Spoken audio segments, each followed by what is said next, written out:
उनके प्यार के आगे सब फीका था। जबकि महिलाएं हर तरह से सक्षम हैं, अगर उन्हें फ्रीडम दी जाए तो वो कुछ भी कर सकती हैं। आपका चुनावी मुद्दा क्या है? चुनावी घोषणा क्या है?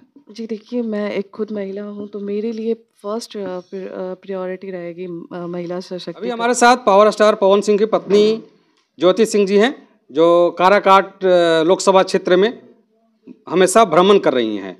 जानेंगे आखिर कि क्या बात है, क्या रीजन है। सबसे पहले तो स्वागत है।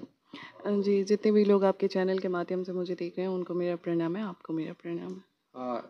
लगातार काराकाट में घूम रही हैं आप, काराकाट ही नहीं औरंगाबाद के क्षेत्र में भी घूम रही हैं, क्या रीजन है? देखिए, चुनाव से हट के देखिए, क्योंकि चुनाव तो एक ही लोकसभा में सॉरी एक ही विधानसभा में मैं लड़ूंगी।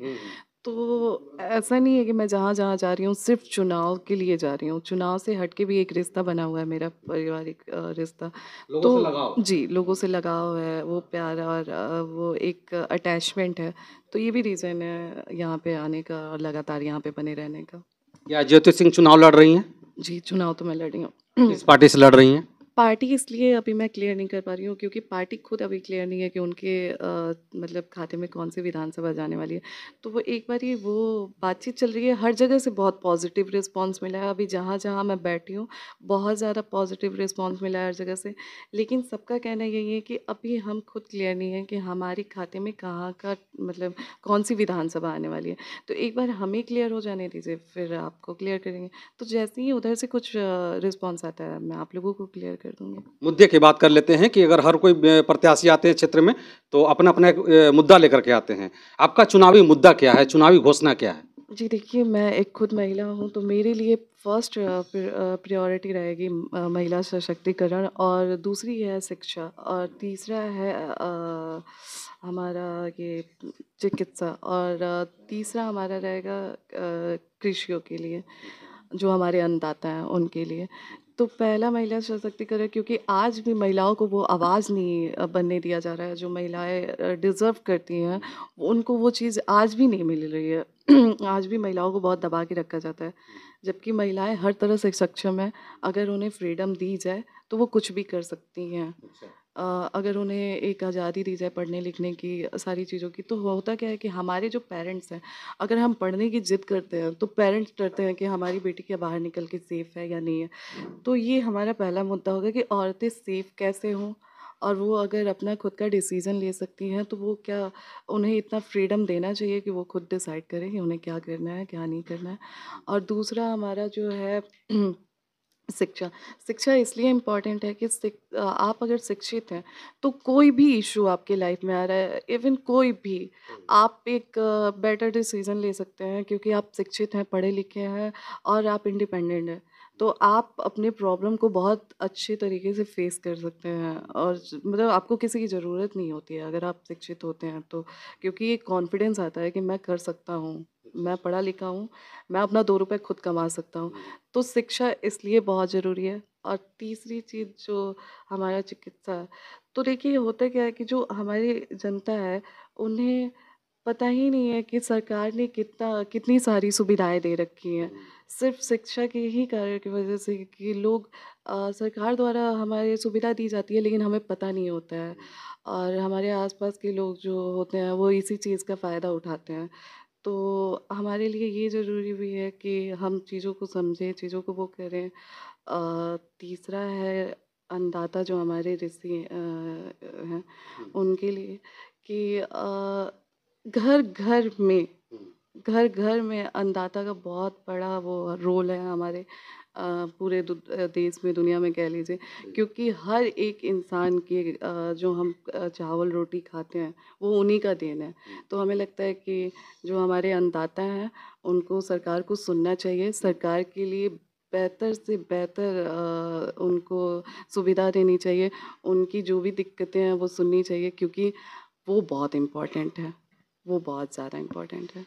आप किसानों की आवाज़ बनिएगा। जी, बिल्कुल।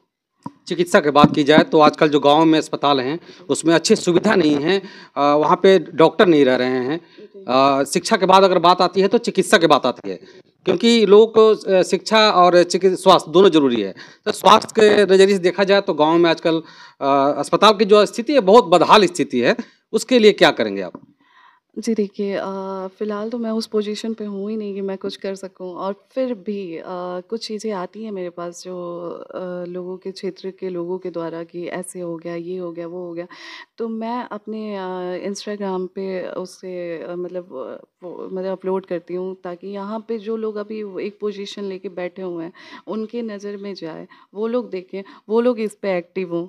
क्योंकि अभी मेरे कंट्रोल में तो कुछ है नहीं, फिर भी मेरी कोशिश होती है कि जितना मैं कर पा रही हूँ उतना मैं करूँ यहाँ के लोगों के लिए। अभी आप देख सकते हैं कि कुछ टाइम पहले एक छोटी-सी बच्ची का वो केस आया था, जो घर से बाहर खेलने गई थी और अचानक से गायब हो गई थी। तो वहाँ पे भी कैमरे लगे हुए थे, लेकिन कैमरे में कुछ ऐसा मतलब कैप्चर नहीं हो पाया था। तो हालाँकि उनके घरवालों से जब मेरी बात हो रही थी, तो उन्होंने बताया था कि अंदाज़ा एक लगाया था कि पास के ही मतलब जहाँ पे वो खेल रही थी वहीं पे कुछ किया गया है, क्योंकि कैमरे में आना उनका दिखा था, जाना ले जाना ये कुछ आया ही नहीं था। तो मैं अपने सॉरी इंस्टाग्राम वगैरह जो भी है उस पे मैं अपलोड करती रहती हूँ कि चीज़ें हो सके। तो रही बात हमारी चिकित्सा की, तो आगे अगर मैं कुछ बनती हूँ, तो मैं बेहतर से बेहतर यहाँ पे लोगों के लिए करने की कोशिश करूँगी, क्योंकि आज जो मैं यहाँ पे पहुँच पाई हूँ, तो इसमें बहुत बड़ा हाथ मेरे जनता का है और जनता के आशीर्वाद का है। तो वो मेरे लिए सराहनीय है और उस चीज़ की मुझे बहुत कदर है, जो आजीवन रहेगा, क्योंकि ये एक बहुत बड़ा डिसीज़न था मेरे लिए चुनाव लड़ना। लोकसभा की बात करें तो लोकसभा के चुनाव में 45 डिग्री टेम्परेचर में ये वही महिला हैं जो दिन रात एक कर रही थी। उसका अनुभव थोड़ा सा जानने की कोशिश करेंगे। एक समय था लोकसभा का चुनाव चल रहा था, पवन जी के लिए आप प्रचार कर रही थी और 45 डिग्री के टेम्परेचर था। उस समय घर से निकलना लोगों के लिए मुश्किल था कि घर से लोग निकल नहीं पाते थे। आप उस गर्मी में, उस लू में आप लोग आपने इतना मेहनत किया। क्या कहना चाहेंगे उसके बारे में? जी देखिए, मेरा वो था, चूँकि पॉलिटिक्स में आना नहीं था। लेकिन जब मैं चुनाव प्रचार कर रही थी, तो मैं धीरे-धीरे, मेरे लिए बिल्कुल नया था, पर मैं जैसे ही बाहर निकली धीरे-धीरे लोगों से जुड़ना चालू हुआ, लोग मुझसे जुड़ना चालू किए।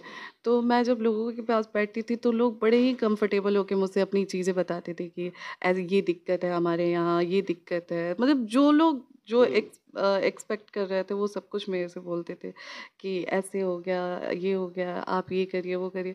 तो उनका जो प्यार था, एक लगाव था, वो बिल्कुल एहसास नहीं होता था कि मैं इतनी गर्मी में निकल रही हूँ, इतना मतलब थकन है, कुछ नहीं। उनके प्यार के आगे सब फीका था। तो अभी लोगों का प्यार कैसा मिल रहा है? जी, बहुत मैं बता रही हूँ, अभी अभी मैं कल यहाँ पे आई हूँ और मैं अपने वरुण भैया के घर पे रुकी हुई हूँ। वरुण भैया सामूहिक विवाह जो अभी उन्होंने कराया था, मैं उनके उसमें गई थी प्रोग्राम में। तो अभी मैं उन्हीं भैया के घर पे रुकी हूँ, और तो ये प्यार ही है और ये आशीर्वाद ही है, और भैया मुझे बहन मानते हैं।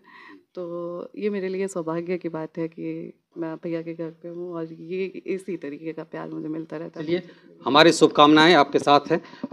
इसी के साथ इनके बारे में आप क्या सोचते हैं? ज़रूर बताइएगा। बहुत-बहुत शुक्रिया, आभार। जय हिंद।